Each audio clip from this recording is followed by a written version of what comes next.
O let me go ashore just for one day, he begged the captain when they sighted land. সে ক্যাপ্টেনকে কি করলো? বেগ করলো। বেগ মানে অনুনয় বিনয় করা, একদম কাতরভাবে প্রার্থনা করলো ক্যাপ্টেনের কাছে। কি বলছে? বলছে late me go ashore just for one day, please আমাকে একটা দিনের জন্য কিসে যেতে দিন? ডাঙায় যেতে দিন। আমার ভাল লাগছে না জলের মধ্যে, আমি কি হয়ে পড়ছি? বোর হয়ে পড়ছি জলের মধ্যে বসে বসে। ন্যাচারালি আমাকে অন্তত পক্ষে একটা দিনের জন্য একটু ডাঙায় নামতে দিন, একটু চারিদিকটা ঘুরবো, দেখবো চারিদিকটা, বাড়িতে যাবো বা কিছু ইত্যাদি করে তারপর আবার আপনার জাহাজেই ফিরে আসবো।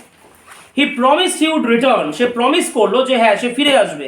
But the captain was unmoved. Unmoved মানে ক্যাপ্টেন তার অনুরোধ শুনলো না। বলছে না বাবা, তোমাকে হাতছাড়া করতে পারবো না। তুমি এত সুন্দর করে টুইস্ট অ্যান্ড টার্ন খাইয়ে কি ডাকতে পারো? বাতাসকে ডাকতে পারো। তুমি একবার যদি হাতছাড়া হয়ে যাও, দেখা যাবে তোমাকে অন্য কোনো ক্যাপ্টেন কি করলো? হাইজ্যাক করে নিল বা তুলে নিল নিজের জাহাজে। স্বাভাবিকভাবে আমি তো পাবো না। তো আনমুভড রইল, ক্যাপ্টেন কোনো কথাই শুনলো না। হাউএভার, যাই হোক, John could not stop dreaming of the land. John could not stop dreaming, লাইনটা ভালো করে খেয়াল কর। John could not stop dreaming of the land. John থামতে পারলো না। কি থামাতে পারলো না? ড্রিমিং অফ দ্য ল্যান্ড, ডাঙার ব্যাপারে স্বপ্ন দেখা। সারাক্ষণ ধরে চিন্তা করছে ডাঙার বিষয়। ন্যাচারালি স্বপ্নেও কোন জিনিসটাকেই দেখছে? ডাঙার বিষয়গুলোকে দেখছে। ওয়ান কোয়াইট আফটারনুন, একদিন অত্যন্ত শান্ত, চারিদিকটা ভীষণ পরিবেশটা শান্ত, একটা বিকেলের দিকে, হি লে ফাস্ট অ্যাসলিপ। জন কি করেছিল? ঘুমিয়ে পড়েছিল চট করে, যেখানে বেড টাইম হোক, বিকেলের দিকে যাই হোক ঘুমাচ্ছে। And fail to dreaming again, আবার স্বপ্ন দেখতে আরম্ভ করলো, আবার স্বপ্ন দেখা শুরু করে দিল। আননোন টু হিম, তার নিজের অজান্তে। এবার স্বপ্নের মধ্যে তো স্বাভাবিক, আমরা কি স্বপ্ন দেখবো তার তো কোনো সিলেবাস থাকে না যে হরদয়ালের স্টুডেন্টরা এই স্বপ্ন দেখবে, নিমতা স্কুলের স্টুডেন্টরা এই স্বপ্ন দেখবে, এরকম তো হয় না। তার মানে স্বপ্ন যে কারোর যেরকম ইচ্ছা আসতে পারে। তো বলছে আননোন টু হিম, নিজের অজান্তেই, the ship stood offshore from his old farm. Offshore মানে একদম জাহাজটা গিয়ে, হ্যাঁ, তার ওল্ড যে ফার্মটা রয়েছে, তার যে চাষের জমিটা রয়েছে, এক্স্যাক্টলি জাহাজটা গিয়ে ঠিক তার পাশেই ওই তীরের সামনে গিয়ে দাঁড়িয়েছে। এখন একটা জিনিস চিন্তা কর, জন কি করছিল? ঘুমাচ্ছিল। জন যখন ঘুমাচ্ছে, ও ঘুমের মধ্যে জানতে পারবে জাহাজটা ওর ওল্ড ফার্মের কাছে দাঁড়িয়েছে না কোথায় দাঁড়িয়েছে? ঘুমের মধ্যে এটা বোঝাটা সম্ভব? সম্ভব নয়। জানলে হয়তো তক্ষুনি নেমে যেত কথার কথা, কিন্তু সেই মুহূর্তে ঘুমাচ্ছিল। ইন জনস ড্রিম, জনের স্বপ্নে কি হলো? The seasons turned rapidly. তো যথারীতি ওই স্বপ্নের মধ্যে দেখছে কি, জাহাজটা ওই ওর ফার্ম ল্যান্ড, যেটা চাষের জমি, যেটা ও স্বপ্নের মধ্যেই দেখছে করার ব্যাপারটা, যে জাহাজটা ওর ফার্ম ল্যান্ডের পাশে গিয়ে থেমেছে। এবং কি করছে? জনের ড্রিমে, জনের স্বপ্নে কি করছে? The seasons turned rapidly, underline করতে হবে। জনের স্বপ্নের মধ্যে সিজনস গুলো কি করছিল? ঋতু পরিবর্তন চলছিল। কেমন ভাবে ঋতু পরিবর্তন চলছে? র্যাপিডলি। র্যাপিডলি মানে কি? ফাস্ট, তাড়াতাড়ি, ঝটপট ঝটপট করে ঋতু পরিবর্তন হয়ে যাচ্ছে। গ্রীষ্ম, বর্ষা, শরৎ, হেমন্ত, শীত, বসন্ত, ছখানা ঋতু কি হচ্ছে? র্যান্ডামলি চেঞ্জ হচ্ছে। ওর স্বপ্নের মধ্যে জন এটা বুঝতে পারছে। অ্যান্ড অ্যাজ ইচ টার্নড, এবং যখনই কোনোটা পরিবর্তিত হচ্ছে, so did John in his bed. যখনই কোনোটা পরিবর্তিত, জন কি হচ্ছে? অস্থিরভাবে ওর মাথাটাকে নাড়াচ্ছে বারে বারে। তার মানেটা কি? এইবার চিন্তা কর, ও কি করতো? টুইস্ট অ্যান্ড টার্ন খাইয়ে কি করতো? বাতাসগুলোকে ডাকতো। ঘুমন্ত অবস্থায় যখন জন ক্রমাগতভাবে ওর মাথাটাকে নাড়াবে, টুপিটা কি হবে? ওর যে টেলটা কি হবে? একবার এদিক যাবে, একবার ওদিক যাবে। আচ্ছা, ক্রমাগতভাবে যখন নাড়াচ্ছে, তখন টুপিটার মধ্যে থেকে কি হবে? দু সাইডের বাতাস একসাথে আসতে থাকবে অ্যাট এ টাইম। আচ্ছা, দু সাইডের বা দুদিক থেকে বাতাস যখন অ্যাট এ টাইম আসবে, তখন কি তৈরি হয়? ঝড় তৈরি হবে। টর্নেডো এক্স্যাক্টলি স্পেসিফিক্যালি বলেনি, বাট ঝড় তৈরি হবে, ব্যাপারটা এরকম। তো এক্স্যাক্টলি তাই করলো। Consequently the cap on his head twisted round and about. সে যতবার স্বপ্ন দেখতে দেখতে মাথাটাকে ঘোরাচ্ছে, তার মাথার টুপিটাকেও কনসিকুয়েন্টলি মানে ফলস্বরূপ, ফলস্বরূপ তার মাথার টুপিটাও কি হচ্ছে? ততবার এদিক ওদিকে ঘুরছে সমানে। It called up a squall from the clear sky. একদম সোজা কি করলো? ঝড় তৈরি হলো। ক্লিয়ার স্কাই, আকাশটা একেবারে পরিষ্কার, বাট আকাশের পরিষ্কার আকাশ থেকে কি নামলো? ঝড় নামলো। আমি একটা জিনিস বলেছিলাম প্রিভিয়াস ইউনিটের ক্ষেত্রে, জন যখন সুবিধা দিচ্ছিল, সেটা শুধুমাত্র জনের জাহাজ পাচ্ছিল না, সব জাহাজ পাচ্ছিল। তাহলে এখন যখন সমস্যা তৈরি হবে, সেটা শুধুমাত্র জনের জাহাজ ভোগ করবে না, বাকি সমস্ত জাহাজ ভোগ করবে, পার্টিকুলার জনের জাহাজ।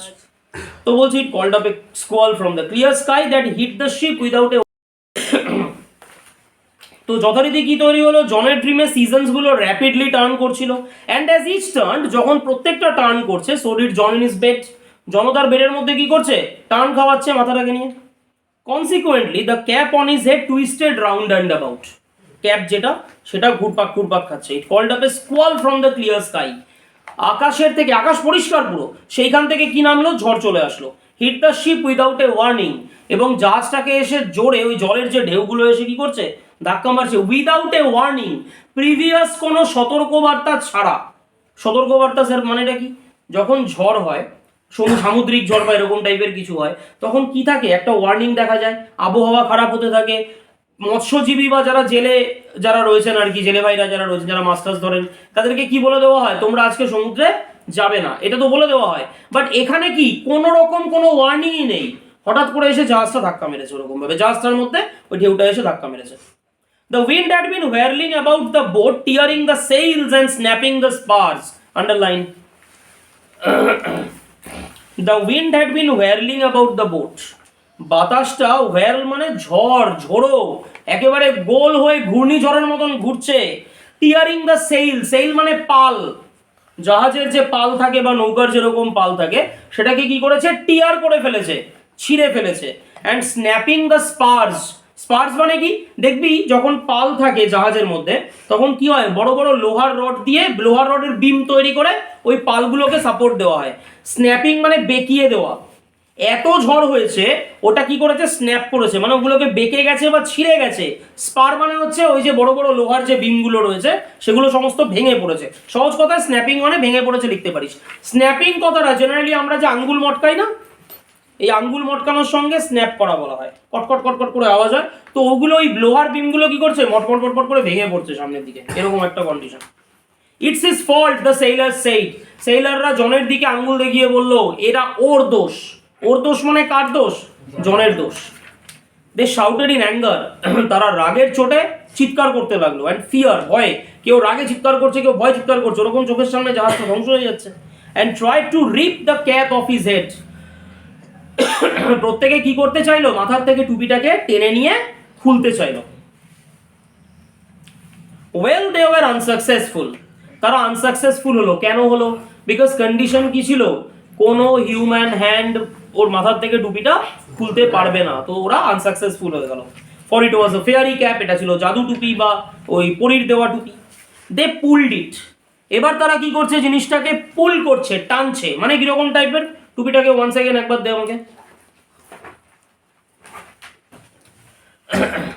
ওরা কি করছে, টুপির সঙ্গে মাস্ক ফ্রি, এটা কি করছে, এরকম পরিয়ে দিয়েছে ওর মাথায়, ওই ভালো আছে পাশে পরিয়ে দিয়েছে। এইবার টুপিটাকে কি করছে, ধরে এরকম টান মারছে। কেউ কেউ কি করছে, এরকম আচমকা এরকম ঘোরানোর চেষ্টা করছে, ও বাড়িতে গিয়ে বলবে স্যার আমার চুলটা দিল আজকে শেষ করে, তো ওরকম টাইপের। তো টুপিটাকে ধরে টান মারছে, কেউ কেউ এরকম ঘোরানোর চেষ্টা করছে। আচ্ছা এবার চিন্তা কর, যত বেশি টানাটানি করবে বা যত বেশি ঘোরানোর চেষ্টা করবে, ঝড় বাড়বে না কমবে, বাড়বে। এক্স্যাক্টলি এই ব্যাপারটাই হলো। এবং কি পাগলের মতন হয়ে গেছে রে বেচারি, ও চিন্তা নেই, তোকে 11:30টার সময় রাত্রিবেলা কেউ দেখবে না, বাবা তুই পাগলের মতন রাস্তায় বেরোলেও দেখবে না, টুকুর টুকুর একটু ঘেউ ঘেউ করতে পারে। এবার বলছে যথারীতি কি, তো বলছে it's his fault the sailors tried, যাই হোক, তো বলছে ওয়েল দে ওয়ার আনসাকসেসফুল, তারা আনসাকসেসফুল হলো। For it was a fairy cap, they pulled it, তারা ওটাকে টানতে লাগলো, অ্যান্ড টুইস্টেড ইট, এবং ওটাকে ঘোরাতে লাগলো। So the squall became a storm, যেটা আলটিমেটলি ঝড় বা ঝোড়ো বাতাস বইছিল, সেটা আলটিমেটলি কিসে পরিণত হলো, ঝড়ে পরিণত হলো, তুফানে পরিণত হলো। The mightiest they had ever seen, underline করতে হবে, ওই স্কোয়াল থেকে স্টর্ম হয়ে গেল দ্য মাইটিয়েস্ট, তারা এত বিশাল ঝড় আগে কোনোদিন দেখেনি। Mighty, mightier, mightiest, positive degree, comparative degree, superlative degree, সবচেয়ে শক্তিশালী। Mightiest they had ever seen, এত বিশাল ঝড় তারা আগে কোনোদিন দেখেনি। ওই তুই এক্ষুনি আমফানের কথা বলছিলিস, ওই ব্যাপারটাই। The captain ordered his men to bring John before him, captain order করলো কাকে, তার লোকজনকে অর্ডার করলো, বললো নিয়ে আসো জনকে আমার সামনে। ইন অ্যাঙ্গার, ক্যাপ্টেনও খুব রেগে গেছে। In anger he grabbed him by the tail of his striped cap, tail মানে আমি আগেই বলছিলাম সামনের দিকে যে পোর্শনটা থাকে। জনকে কি করলো, ওই স্ট্রাইপড ক্যাপের যে টেলটাকে ধরে, গ্র্যাব মানে চেপে ধরা, গ্র্যাব মানে কি চেপে ধরা, এরকম ধরনের, তো চেপে ধরলো এবং যথারীতি কি করলো, টুইস্টেড হিম থ্রাইস, 3বার ঘোরালো টুপিটাকে, মানে ওই টুপির টেলটাকে বা সামনের অংশটাকে চেপে ধরে রাগের চোটে 3বার করে টুপিটাকে ঘুরিয়েছে। And flung him out of the sea, ওই টুপি শুদ্ধই জনকে নিয়ে ছুড়ে জাহাজের বাইরে, মানে জনকে জলের মধ্যে ফেলে দিয়েছে। আচ্ছা এবার একটা জিনিস বল, সে তো জনকে ফেলে দিল সেটা তো ঠিক আছে, বাট এই যে টুপিটাকে 3 বার ঘোরালো তারপরে জল আরো বাড়বে না কমবে? পরের লাইনটা তাই বলেছে। হ্যাঁ হ্যাঁ ওই তো বলেছে তো, দাগাবি পরের লাইনটা, but the winds called up by the cap spun the ship 3 times around. ওই যে টুপিটা ঘোরানোর ফলে যে ঝড়টা তৈরি হলো, স্পিনের পাস্ট টেন্স হচ্ছে স্পান। স্পিন মানে কি, আমরা ক্রিকেট খেলায় স্পিনার শব্দটা শুনেছি। স্পিন মানে কি, যারা বলটাকে ঘোরাতে পারে, in swing, out swing, off spin, leg spin ইত্যাদি করে। তো বিষয়টা আলটিমেটলি কি, by the but the winds called up by the cap, ওই যে বাতাসটা 3 বার ঘোরানোর ফলে যে ডেকে এনেছে, স্পান মানে জাহাজটাকে 3 বার ঘুরিয়ে দিয়েছে। জাহাজটা একই স্পটে থেকে ঘূর্ণিঝড়ের চলে 3 বার ঘুরে গেছে, সাংঘাতিক অবস্থা। As John went under the waves, the cap came off his head. যখন জন কি করলো, went under the waves, waves এর নিচে চলে গেল, টুপিটা আস্তে করে খুলে মাথা থেকে বেরিয়ে এলো। চিন্তা করে দেখ, নেচার বা প্রকৃতির কি অদ্ভুত খেলা, কোনো মানুষের হাত খুলতে পারলো না, যেই মুহূর্তে জলের স্পর্শ পেল ওটা কি হলো, আস্তে করে মাথার থেকে খুলে বেরিয়ে গেল। Soon the storm stopped, খুব তাড়াতাড়ি কি হলো, ঝড়টা থেমে গেল। And John swam ashore, জন সাঁতার কেটে কেটে কেটে কেটে কেটে সামনের দিকে এগিয়ে চললো, মানে এসর মানে ডাঙার দিকে চললো। দ্য ক্যাপ ফলোড হিম, টুপিটা ওর পিছন পিছন চললো। When he got to the land, যখন সে ডাঙায় পৌঁছালো, John picked up the cap, John কি করলো, টুপিটাকে তুলে নিল। And ran home to his mother and farm, এবং তার মায়ের কাছে এবং তার চাষের জমিতে চলে গেল। আজকে এই অবধি থাকবে। অগেন ইন দ্য উইন্টার, শীতের সময়, when the snow lay heavy on the fields, যখন প্রচুর পরিমাণে মাঠের ওপরে কি পড়ে থাকতো, বরফ পড়ে থাকতো, he began to dream of the sea, তো জন তখন আবার কি শুরু করতো, ও সমুদ্রের ব্যাপারে স্বপ্ন দেখতে শুরু করতো। তখন আমরা এর আগে অলরেডি পড়েছিলাম যে জন কি করছিল থ্রু আউট, মানে প্রায় 1 বছর 1 দিন হয়ে গেছে ও ল্যান্ডে পাই ঠেকায়নি টাইপের একটা ব্যাপার, এরকম একটা কন্ডিশন ছিল ওর। স্বাভাবিকভাবে ওর মধ্যে একটা প্রচন্ড একটা ভেতর থেকে ডিজায়ার আসছিল যে হ্যাঁ আমি কি যেতে চাই, সমুদ্রে ছেড়ে একটুখানি ডাঙায় নামতে চাই এরকম। বাট সামহাউ ক্যাপ্টেন ওকে পরামর্শ করলো না, পারমিশন দিল না। তো যাই হোক, জন ওই সেই ঝড় উঠলো ইত্যাদির মধ্যে দিয়ে ফাইনালি জন কি করলো, ওকে জলে ফেলে দেওয়া হলো এবং ওর মাথার থেকে টুপিটা খুলে বেরিয়ে এলো। টুপিটা যখন খুলে বেরিয়ে এসছে তখন সামহাউ কি করেছে, ওই টুপিটাকে নিয়েছে যেটা জলে ভাসতে ভাসতে ওর পিছনে গেছে, এবং ও সেটাকে নিয়ে দৌড়ে চলে গেছে ওর মায়ের কাছে এবং ফার্মের কাছে। তো এরকম করতে করতে অনেকটা বছর কেটে গেছে। বলছে অগেন ইন দ্য উইন্টার, শীতের সময়, when the snow lay heavy on the fields, যখন বরফ জমাটবদ্ধ হয়ে থাকে কোথায়, মাঠের মধ্যে, he began to dream of the sea, তখন আবার সে কিসের স্বপ্ন দেখতে শুরু করলো, সমুদ্রের স্বপ্ন। কারণ শীতকালে মনে রাখবি, আমাদের এই এরিয়ার মধ্যে তো এইসব কোনো ব্যাপার নেই, বাট যেগুলো ঠান্ডা এলাকা রয়েছে বা বিদেশের ক্ষেত্রে দাঁড়িয়ে বরফ পড়াটা খুব স্বাভাবিক একটা বিষয়। তো সেই ক্ষেত্রে শীতকালে যখন বরফ পড়ছে সেই মুহূর্তে দাঁড়িয়ে কৃষিকাজ করা পসিবল হচ্ছে না। তাহলে যখন কৃষিকাজ করা পসিবল হচ্ছে না, ও তখন কি ভাবছে যে চলো তাহলে একটু সমুদ্র থেকে ঘুরে আসি আবার। জন ওয়েন্ট টু দ্য ওয়ার্ড্রব, যেখানে জামা কাপড় রাখা হয়, ওয়ার্ড্রব। জন ওয়ার্ড্রবের কাছে গেল, got out of the fairy cap, তো ওই যে পরিদের টুপি সেটাকে বের করলো, and stared at it for a long moment, stair মানে তাকিয়ে থাকা, সেটার দিকে অনেকক্ষণ ধরে জন কি করলো, তাকিয়ে রইলো। সেই পরিদের টুপিটার দিকে অনেকক্ষণ ধরে জন কি করেছে, তাকিয়ে রয়েছে। Talking it in his shirt, talking মানে গুজে নেওয়া, জামার ভেতরে টুপিটাকে গুজে নিয়ে, he ran out to the field, এবং সে কি করলো, ওই জামার ভেতরে টুপিটাকে গুজে নিয়ে সে মাঠের দিকে দৌড় মারলো। He placed the wind cap under a stone, underline, very important place. He placed the wind cap under a stone where he knew the fairy man would find it, সে উইন্ড ক্যাপ বা হাওয়াই টুপিটাকে সে কোথায় place করলো, একটা স্টোনের নিচে।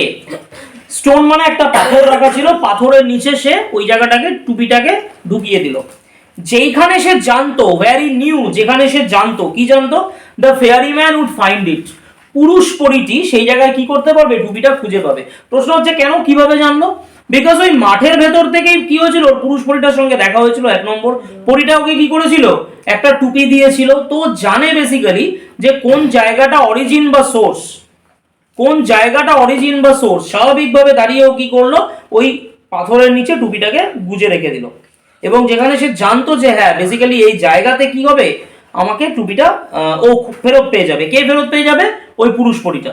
তোর উদ্দেশ্যেও টুপিটাকে রেখে দিল, বিকজ টুপিটার এখন কি নেই, কোনো কাজ নেই। কেন কাজ নেই, বিকজ জনের মাথা থেকে টুপিটা খুলে বেরিয়ে গেছে, তো আর ফার্দার ওর যে ম্যাজিক্যাল যে পাওয়ারটা সেটা টুপিটার নষ্ট হয়ে গেছে। Then he left again for the seas, সে আবার সমুদ্রের উদ্দেশ্যে রওনা দিয়ে দিল, বেরিয়ে পড়লো।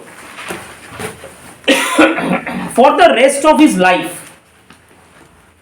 তার বাকি জীবনটা ধরে John spent half the year on a ship, underline, তার বাকি জীবনটা জন কোথায় কাটালো?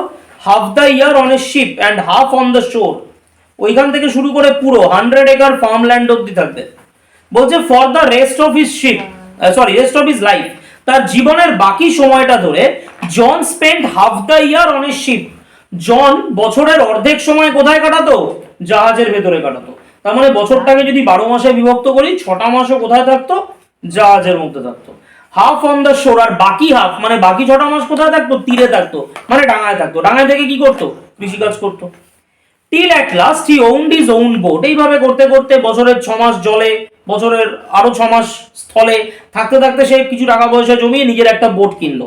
অ্যান্ড 100 একর ফার্ম ল্যান্ড, এবং 100 একর চাষের জমি কিনলো। তার মানে জলের ব্যবসাটাকেও বাড়িয়ে দিল আরো, এবং স্থলে থাকার বিজনেসটাকেও আরো বেশি বাড়ালো। অর্থাৎ নিজস্ব একটা বোট কিনলো, তার মানে সেই জায়গা থেকে জলের বিজনেসটা এক্সপ্যান্ড করবে, মানে ওর যেটা স্বপ্ন আর কি, সি ভয়েজ এরকম। আর স্থলের বিজনেসটাও সেম ভাবে, মানে কৃষিকাজের জায়গাটাকেও আরো বেশি বাড়িয়ে দিল কিভাবে? 100 একর ফার্ম ল্যান্ড কেনার পরে। From then on he came to be known as Captain Turtle, সেইখান থেকে তার নাম কি হয়ে গেল? Captain turtle. টার্টল মানে কি? কচ্ছপ। আচ্ছা, কচ্ছপ এমন একটা প্রাণী যেটা জলেও থাকে স্থলেও থাকতে পারে, নাম্বার 1 অ্যাম্ফিবিয়ান টাইপের। নাম্বার 2 কি রকম? নাম্বার 2 হচ্ছে ও বেসিক্যালি টুপিটা পেয়েছিল কার কাছ থেকে? তাই জন্য নাম ছিল ক্যাপ্টেন টার্টল হয়ে গেল। For he was as much at home on the water as he was on the land, কারণ সে যতটা সম্ভব জলে থাকার দরকার ততটা জলেও থাকতো। আবার উল্টো দিকে যখন ওর জলে থাকাটা আর পসিবল হতো না, মানে 6 মাস কেটে যেত বা কিছু, কৃষিকাজের টাইমটা চলে আসতো, তখন ও আবার বাড়িতে ফিরে আসতো স্থলে। বাট এই টাইমে ওকে কারোর কাছে জবাবদিহি করতে হতো না। কেন? বিকজ বোট নিজের, ফার্মল্যান্ড বা কৃষি জমি নিজের, স্বাভাবিকভাবে কারোর কাছে জবাবদিহি করতে হতো না। এর আগের বার যেমন ক্যাপ্টেনকে বলে পারমিশন করাতে হয়েছিল ইত্যাদি ইত্যাদি অনেক কাণ্ড, বাট এইবারের দাঁড়িয়ে ওকে আর কারোর কাছে কি করতে হতো না, কোনো রকম কোনো পারমিশন করাতে হতো না, ও এবার স্বাধীন ছিল।